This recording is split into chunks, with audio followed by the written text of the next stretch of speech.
Welcome back to the Torque Test channel. With the start of the 2022 season, we say hello to 18-inch aluminum NASCAR wheels with a single center lug, and farewell to the classic ugga duggas of 5-lug 15-inch steel wheels from most of the last century. I guess the word is new aluminum wheels wouldn't be able to handle the abuse? I don't know. Anyway, still good news for us and maybe our viewers, as this gives us a chance to give a proper send-off to the NASCAR pick gun that made that Pitstop Symphony famous, a real Ingersoll ran Thunder gun pick gun. Not their street-legal 232 TGSL we tested last time, then put an aftermarket motor in, ported and polished it, and let her rip. And we'll be comparing against that today and looking inside the two examples so you can see for yourself the difference in their guts. But note today, it's all about this grip-taped, no power selector, 110 to 175 PSI, hair trigger, loudest impact wrench we've ever heard, so fitting name, Thunder Gun. This brand new one is courtesy of Jonathon Faught, who worked at ISC. He worked there taking care of their US Daytona exhibits, doing ride-alongs with show cars, and traveled with their pit stop demo team, and later on worked on several road race teams in the Rolex Grand Am series, which also used these tuned by Hurd Thunder Guns. This has got to be one of the last examples of the Thunder Gun made before retirement to the new Paoli Italian guns. And new helps us because these things were beaten all to hell in real use and needed to be rebuilt often. And now we're not saying this is the only iteration of the famed Thunder Gun found in hot pits. Various exhaust designs did exist in some cases, but this certainly has the right guts inside, and let's take a look at that. Inside you'll find a very nicely machined billet alloy steel hammer cage and mechanism, very unlike the twin hammer found in the street legal version, which is found in most air impacts this size nowadays, and further still different to the ball and cam mechanism found in cordless impacts. Here's a clip of what this mechanism is and why it's used. Less commonly seen mechanism called a swinging weight mechanism. This stores potential energy in the hammer mechanism as you spin it up while it's off the lug nut, then transfers that energy into the lug nut when engaged by the socket. Its power scales more with higher pressure and higher RPM than any other impact design because of that throttle up before you push it onto the lug nut scenario. But it wouldn't be all that useful in a shop environment where your sockets are not permanently affixed to the gun and you're often not having that space or want to risk the full throttle running up to the fastener sort of situation. That's a quick way to damage something on your customer's car. In NASCAR, they could really care less though, it's all about that speed. A twin hammer mechanism, on the other hand, is a more durable over-the-life tool sort of design, but also doesn't scale power with RPM so much, as the motor, once engaged with a lug nut, is only rotating 360 degrees in between each impact. Basically, it momentarily stops the whole system each time it impacts. That's something you want to happen because it's an efficient transfer of energy. So it's cool to see in person now that swinging weight design. Pretty fancy looking, actually.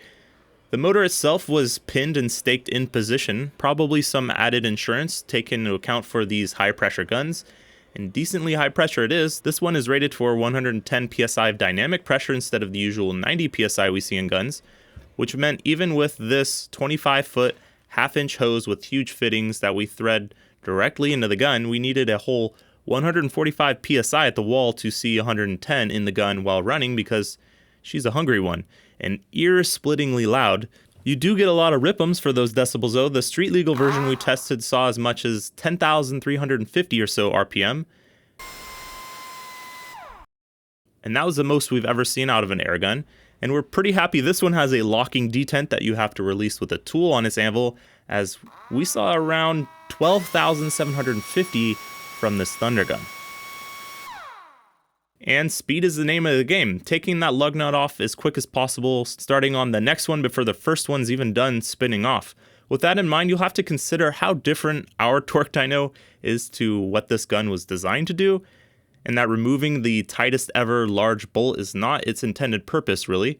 We'll be removing nuts and trying out the pre-spinning action a little bit later on, but for now we want to see those beans. That's just sort of what we do here.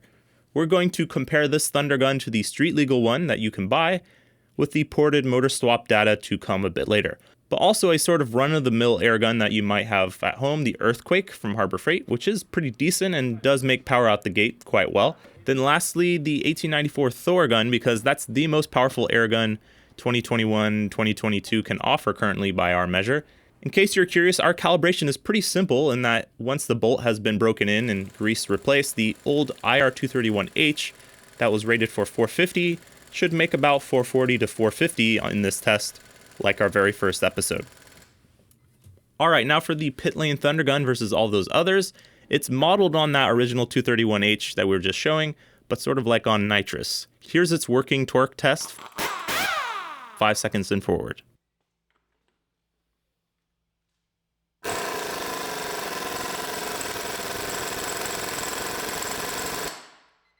$476, that's quite high for an old school-ish design, settling in below the Thor but above the Earthquake and the consumer street legal Thunder Gun out the box. Next up is our max torque test, a testing process developed by Ingersoll Rand and Astro Tools around 50 years ago. It's 10 seconds in reverse.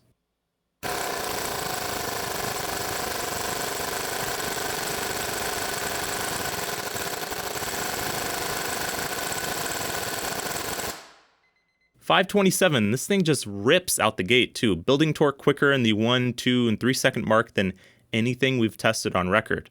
But sort of plateaus after. We suspect it's not getting as much air as it would prefer. Half-inch airlines is good and all, but a nitrogen tank just over the pit wall regulated down is even better, according to Jonathon. So, per usual in our 15-second best-case scenario test, up first, we're turning things up to 175 psi this time. She's going to sound a bit more pissed off than ever. We're also going to throw in the ported and polished motor swap TGSL we made as well to try and compete, as that was our goal for that tool after all, to stand up to the real pit gun.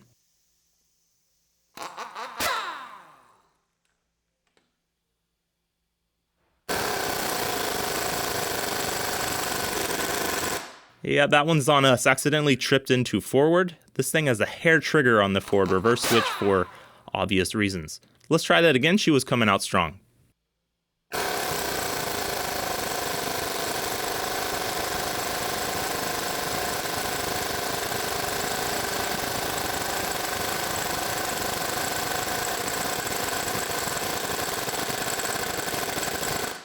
$692, massive gains dynamically, but peak-wise, good, but still beat just barely by our custom build. The RPMs and hammer design of this pit gun are insanely good at dealing with lower torque values and quickly, but when it comes to just super tight stuff like 500, 600 plus, the inherent design of a twin hammer and especially larger and more modern ones like the Thor start to display just why they are still used today.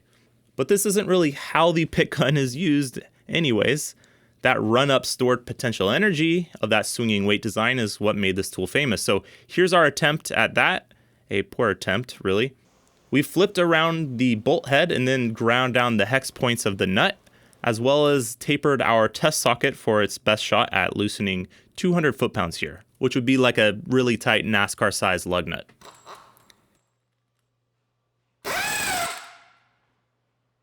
And yeah, not super successful so far. Our test sockets and nut size are just too big for this sort of thing.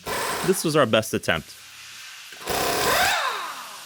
That's 0.56 seconds, and here's the more powerful Thor attempting the same.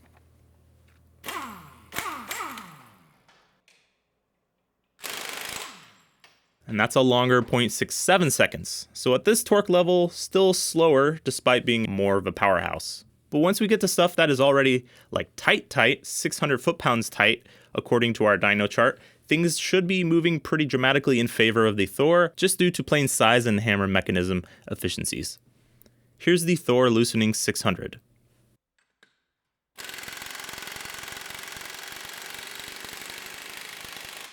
That's 4.5 seconds. And here's the pit gun running at its higher pressure as usual.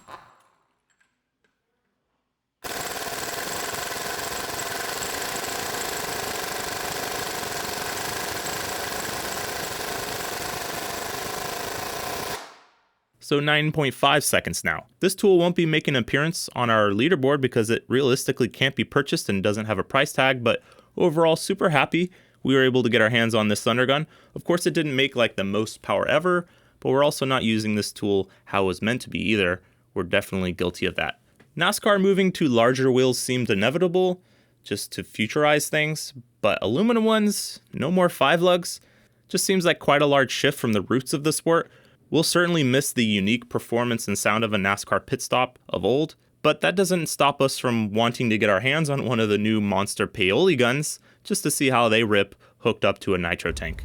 Notice how bigger this gun is. All the grip tape, look at the socket, look at that real good. That's what you're gonna be seeing in the Cup Series 2022. These, you probably still see these in Xfinity, but these guns aren't out yet. They're not completely retired.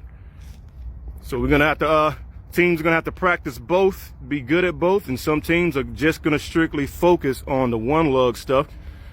I'll be interested to see how that pans. Stick around by clicking subscribe to possibly see that. I mean, it's how we got this one, if you were seeing our episode and lending us one, so who knows? Thanks for watching, as always.